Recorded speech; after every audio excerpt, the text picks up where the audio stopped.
Taher Badshah, CIO Equities at Invesco Mutual Fund, joins us right now on the show as well. Taher, really good having you. Thanks so much for joining in. Neeraj here, good morning. Is this the first time you are on ET Now in your new avatar? Pleasure. Thank you very much. Good morning to you too.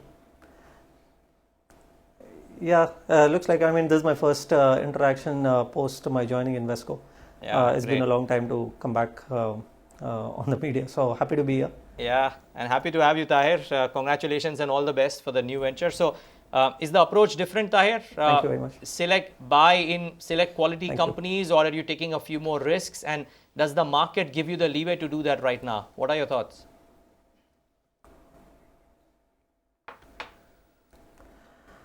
So, pretty much quite a number of things remain the same, and the pursuit is, of course, for quality stocks, relatively more reasonably priced, and probably looking for growth. So that's something which continues. Of course, it's a little more challenging, not because of anything else, but market, as you rightly said, does not allow you that freedom very easily. Broad valuations don't really look something which is headline valuations. Is not something which will drive you to buy the whole of the market. So we are selective in a way. We've always been selective. There is a certain disciplined approach in terms of the way we go about selecting stocks, and I think it's eventually left to the mandate of the individual products that we have. So wherever we need to pursue growth, we'll pursue growth at a certain reasonable price, and there are certain value-oriented ideas as well, which we're focused on. So I think it's a good blend to have. Give me an example of where do you think there is a turning point in this market, and let me elaborate my question here. 2013-14, if you bought mid-cap stocks, someone bought them ahead of the curve. 2009 or 10, if you bought consumption names, you bought them at the turning point. Is there a big turning point for any of the big themes or small themes which could become big?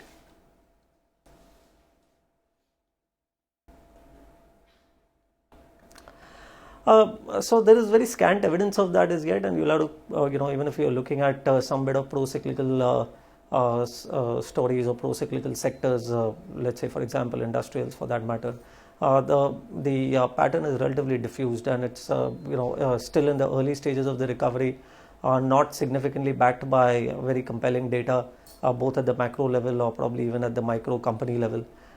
They could emerge as reasonable potential contenders of what you say as inflection point stories, but it is still very, very early days. So it's a very guarded kind of an approach, at least as far as that sector goes. As of now, things are still more like status quo in terms of some of the sectors which do have the momentum. Consumer orientation is still relatively high in our agenda as well, and that is something that we are reasonably overweight, particularly consumer discretionary. And financials, which again more on account of the consumer part of the financials business, not as much on account of the corporate part. So I think what you are saying is something which is a monitorable. There are very very stray green shoots which are developing in certain sectors, but very, very hard to say if this is like a full-fledged trend as of now. Taher, I'm not sure you can talk individual stocks, but what's the call on TCS now, post the buyback, and now with Rajesh Gopinath at the helm of things? The debate is it Tata Sons' gain, Chandra's ouster, and TCS's loss? Or do you think TCS is going to remain the cash cow for the Tata Group and the flagship, so to speak, in the entire, bouquet of companies that the Tata Group holds, and would continue to deliver under even Gopinath's regime?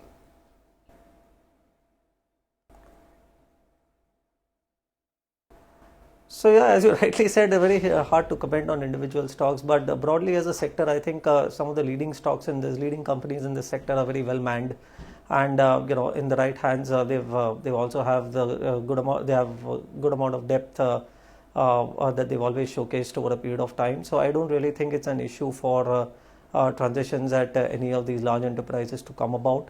And meanwhile, the good part is that we want to really see if some of the moves on capital allocation changes are something which are more permanent in nature for some of these companies, and we would like to see more of that. And that is something which probably should keep the valuations in this sector a little more supported, even in the near-term situation of headwinded growth.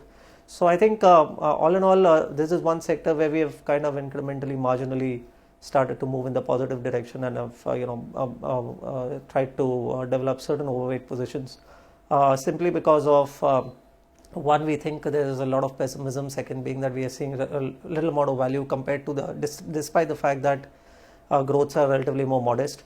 And third, we don't really think the kind of challenges which are being made about, especially with regard to immigration, etc., are going to be as serious and unsurmountable for this sector. So I think we don't really see a situation where this sector lacks management depth. It is more about being able to steer the strategies in the right direction and in line with the new requirements of global digital IT services. What's your view on metals, Taher? It's using the old parlance that we used to share, a gruesome sector of sorts. But if I just look at what really been helping, the domestic steel demand in China is reasonably okay. I think the flat steel prices are holding up across regions as well, and the stocks have been rallying the last couple of days.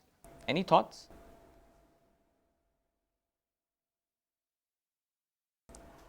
Absolutely correct. I mean, this is a sector which is will receive a decent amount of attention, and I'm of the view that we will probably see further uptick in commodity prices. Simply because of the fact that these have been sectors which have been underinvested globally for quite a number of years now in a row, and to that extent, there are certain demand-supply balances which are kind of coming about. We are seeing a little bit of spark of global growth recovery as well, not something which is one can shout off from the rooftop, but certainly we are seeing some bit of green shoots out there in terms of demand supply situation balancing out. So I would think that this will get a little more stronger in terms of the cycle, and there would be accordingly this is some part of the commodity, this is some part of the market which will actually perhaps do reasonably well, and stocks and companies out there will respond to these developments, especially on international prices.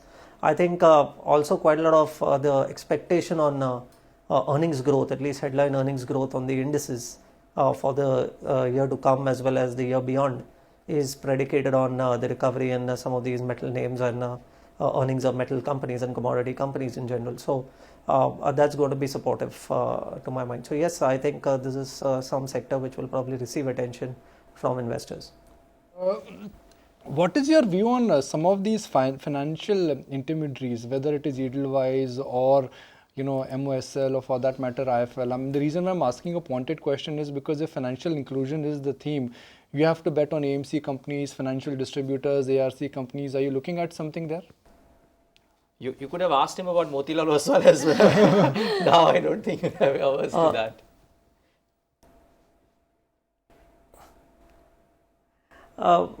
So again, without going into individual companies, but broadly, I think the space that you mentioned, especially investment houses or conglomerations of that nature, are multiple business lines, or have multiple business lines. There is still a fairly decent predominance of the traditional activity, and you have to see them in light of how the emerging segments, either be it asset management for one company or it could be wealth management for another, is shaping up, and how that is going to contribute. I think that is going to be a substantial driver for some of these enterprises, and it will lead to value creation over a period of time. So these could be interesting opportunities, but as of now we don't really have an exposure there. We do have we are relatively more inclined towards pure housing finance companies, and that is where our larger part of the exposure in NBFCs lies today.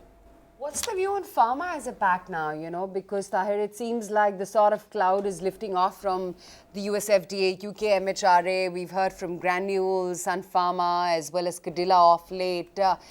Do you think the tide is now turning for pharmaceuticals as a sector? And more importantly, would you continue to be selective? And is it not a basket call like it used to be about a year back on pharma anymore?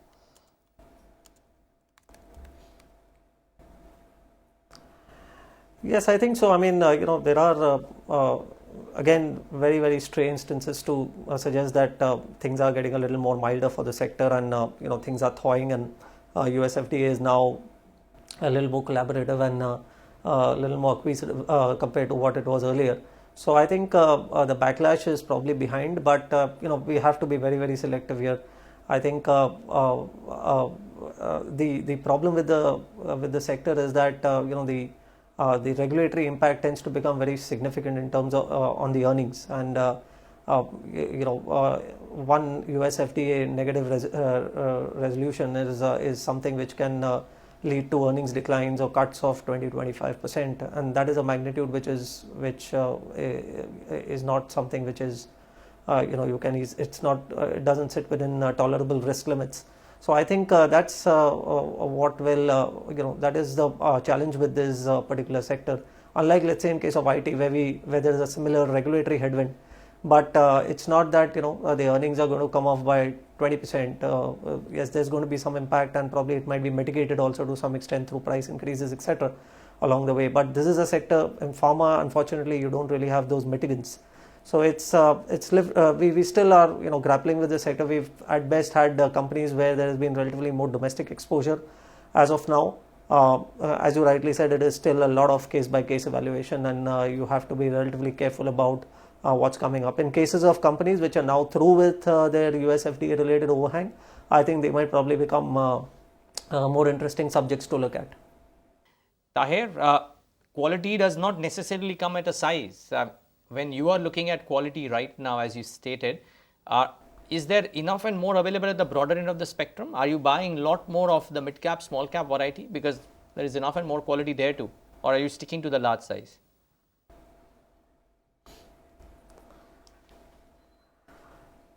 I think we are kind of veering a little more towards the large caps, and that balance has started to shift in the last couple of months, 3 months, let's say, as I would understand. So this is something which has been a trend at our end for a while, that we have increased our bias towards large caps, and simply because of the fact that there is, as you rightly said, there is ample amount of quality available at, and there's good amount of GARP available as well in some of these names. So I think we're happy to kind of change that stance a little bit towards steer ourselves more towards the large cap space as of now. You've bought airline stocks in the past. Buffett is buying airline stocks now. Airline industry in India is growing. The competitive advantage is still there because no large new players are coming. Is it one of those patches where you should buy the volatility in airline stocks?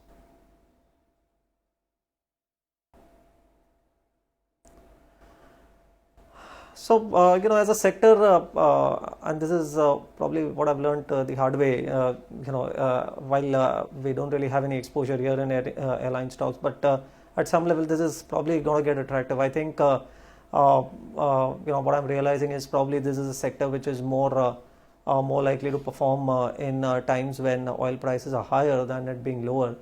And simply because of the fact that I think the pricing discipline will probably be a little better during those periods of time compared to what we have seen in the last couple of years when oil prices have been significantly depressed, which has actually given all airlines almost similar kind of competitive advantage.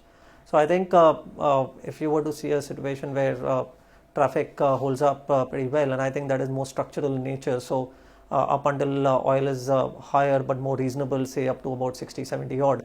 I would think it might be, that will lead to a situation where not only does traffic hold up, but at the same time, some of the more competitively advantaged airlines will probably have a better ability to, grow and grow profitably, without having to actually give up on yields. And I think customer sensitivity or,